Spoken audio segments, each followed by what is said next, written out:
พี่น้องมาเก็บผักบัวสิก่อยหอยโอ้ผักบัวคอยนี่ก็สิคอยเบิดละตัวนั้นเก็บผักบัวกันเด้อจะเอาไปก่อยหอยกินก่อยหอยได้มันเก็บผักโอ้ยหักเบิดพี่น้องเลยผักบัวมันก็ได้ผักบัวอันนี้จักยังคือเป็นดอกเบิดได้นับพี่น้องเป็นดอกเป็นยังแบบโอ้ยตัวนี้บ่เอาฝนตกเลยนะพี่น้องฝนตกแย่ๆอยู่โอ้เสียงรถนี่เสียงรถเสียงรางตึงตามตึงตามก็แล้วเนาะบ่เอาลายปลาหอมเบียดนี่ก็เอาว่ะปลาหอมมันไก่เกิดอะไรกัน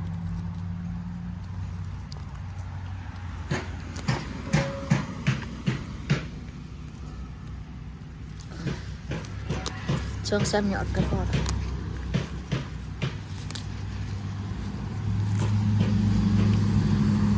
โอ้ดอกผักกาดคอยพี่น้องเนี่ยเป็นตะเก็บอะไรเลยเก็บปลาก่อนนี่เลยเนี่ยนี่มาเถ่าผักกาดคอยบนเนื้อเก็บแบบเป็นเอาไปดวกอีกเด่นนี่นะว่าผักกาดเดี๋ยวไปตาไปดวกอีกได้ปะงามงามหยอดช่วยอยู่พี่น้องดอกมันนะเก็บงามดีเก็บบริโภคต้นมันเนี่ยเก็บแบบนี้เก็บประกาศโอ้ยก็สั่งกกอันนี้นั่นมากขึ้นชิงกับต้นพักคอยบ่เหยียบหรอก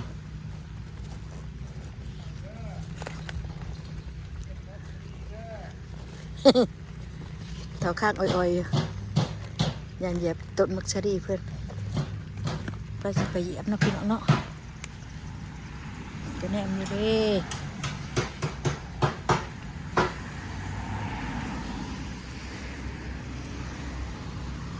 ยอดอ้วนช่วยอยู่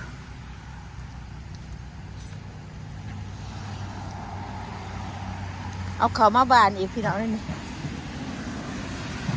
บานเขาอุ้ยบักข่อยบักสะกวดข่อยสิได้กลัวขวดหลาย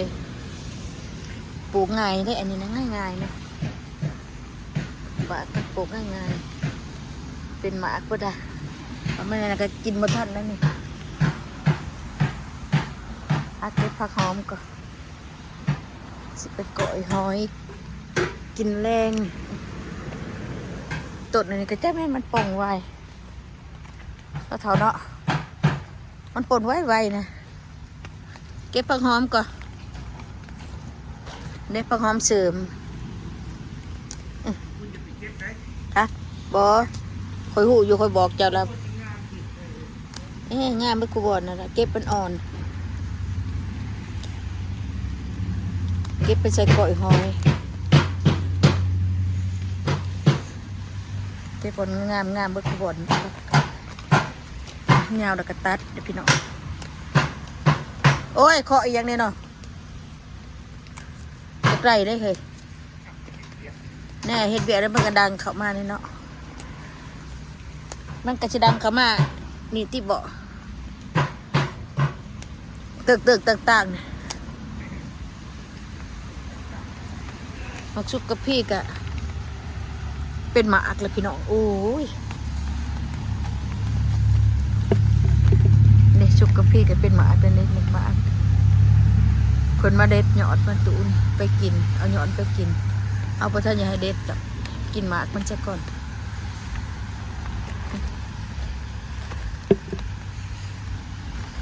ฝนตกแnhẹพี่น้องเอ้ย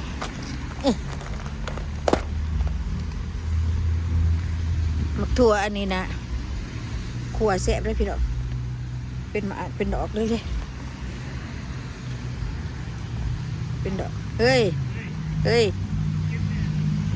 บอเอาหมวนเครือมันขึ้นเก็บบ่เก็บหมวนเครือมันขึ้นซื่อโอ้ต้นอันนี้เรากูดูกระโหลกหยอดมาหนอมันออกมา เดๆมันเป็นหมากแบบนี้ได้ขวแซ่บแล้วพี่เราขวพับเด็กเห็นบ่หมากมาเป็นหมากนี่บ่ถ่วงซื้อเอามาปลูกได้ปลูกน้อยเดียวบ่ได้ปลูกหลายบ่ได้ปลูกหลายก็ได้ต้นหนึ่งในชามในมันออกต้นหนึ่งฝนตกน้ำจอกๆอยู่พี่น้องเห็นปะน้ำจอกๆอยู่อันนี้ก็คือผักขาดพี่น้องผักขาด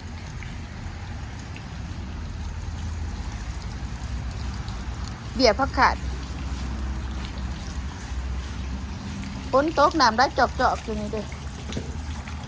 พี่น้องฝนตกแห้งน้ำมันติดกล้องเลย ฮะน้ำมันติดกล้องบ่บ่มันสับเดียวลอยได้อีสันเกาะอีสันฝนตกบังรถกระเด็นมือบานเข้ามาแต่งานโอ้ยหนาวขนาดพี่น้องเย็นเนาะโอ้ตูนนี่เราเห็ดเบียกแล้วซื้อกิรินมาใส่อันบักทั่วพี่น้องสอบหนึ่ง10ตัวใด12 ดอน12ไป13เด็กกะคอยจะออกไปดำทิศหนาจะไปดำนั่นนี่ดำได้เลยเนาะพอไปดำบ่ได้แล้วมันบ้านห่างโพดก็เลยอันนั้นโอ้ยมันได้เสานี่เด้มันอันนั้นแตกแล้วนี่แตกเป็นกีบนะมึงหนึ่งมันแดดบ่ได้เปลี่ยนน้ำใส่ปลาตัวมันแห้งเบิดเพิ่นกะเกือบตายมันหอนเมื่อกี้นะ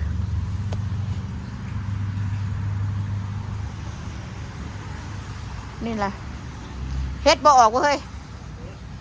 ได้ไปไถถิ่มเบิดเลยบ่อนี่ไถถิ่มมันก็บ่มีแล้วเนาะฝนตกเล่นดินเนี่ยสิโอ้บักเชอรี่เพิ่นชัดขึ้นป้าตัวพี่น้องบักเชอรี่งามนะบัดนี้มันห่อนแล้วก็มาฝนตกบักเชอรี่ก็สัดขึ้นปุดปัดขึ้นพี่น้องโอ้ตูนี่แล้วว่าดกผักขมขวดถิ่มบ่พอโดนแพงหรือว่า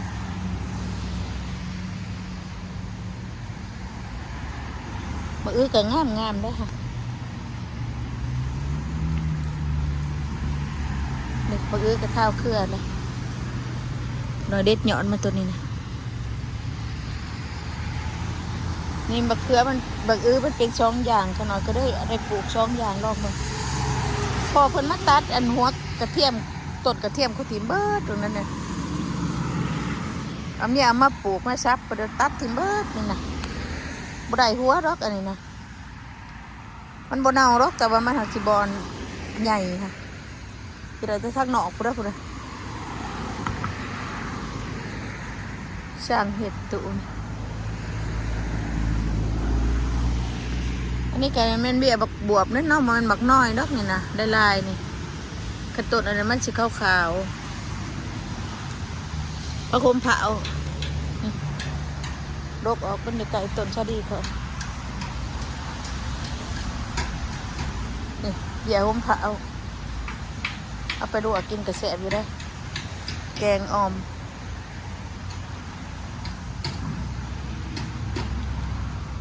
ต้นมักชะดีเขาใหญ่สิเพียงหัวเข่าแล้วเศร้าบักแตงสิใหญ่ได้กินเยอะบักแตงผุ่มนี่บักแตงผุ่มมี2ผุ่มปีนี้บ่ปลูกได้อันนี้ก็บักแตงข้างบักแตงขี้ไก่เอาขางมาใส่นี่เด้ขางหนึ่งนี่เล็กผุ่มหนึ่งสิได้กินหรือบ่ได้กินบ่ฮู้แต่เพิ่นจะเกิดให้กินเฮ้ยต้นอันนี้อย่าดกเลยต้นพักอันนี้นะมันมีต้นหนึ่งโอเคพี่น้องอยู่ดีมีแห้งพี่น้องเลยต้นพักเขือนะตรงดกมันเด้ออันนี้เฮ็ดข้างหมักแตงบ่ตุเฮ็ดข้างหมักแตงบ่แต่สิเก็บผักกาดไปดูอยู่ข่อยบ่ได้เก็บเบิดข่อยกับป้าไว้มีไว้นี่นะ ตัวนี้ที่ตัดเบดต้นเลยบ่ได้ตัดแบบนี้บ่ได้จงไว้ตัดไปขัว2ต้นงามเนาะพี่น้องเนาะโอเคพี่น้องผักบงก็งามได้เขาขอนี่เขาปลูกผักบงแต่มันเดืออยู่นี่ปลูกผักบงนี่ผักบงกับผักหอมปอมปลูกค่ะ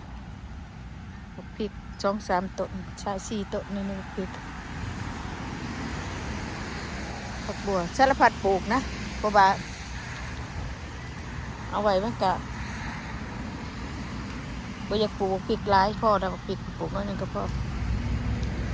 โอเคนะพี่น้องเนาะอยู่ดีมีแห้งโอเคโชคหมาดำด้วยพี่น้องบายบายทักนักนะพี่น้อง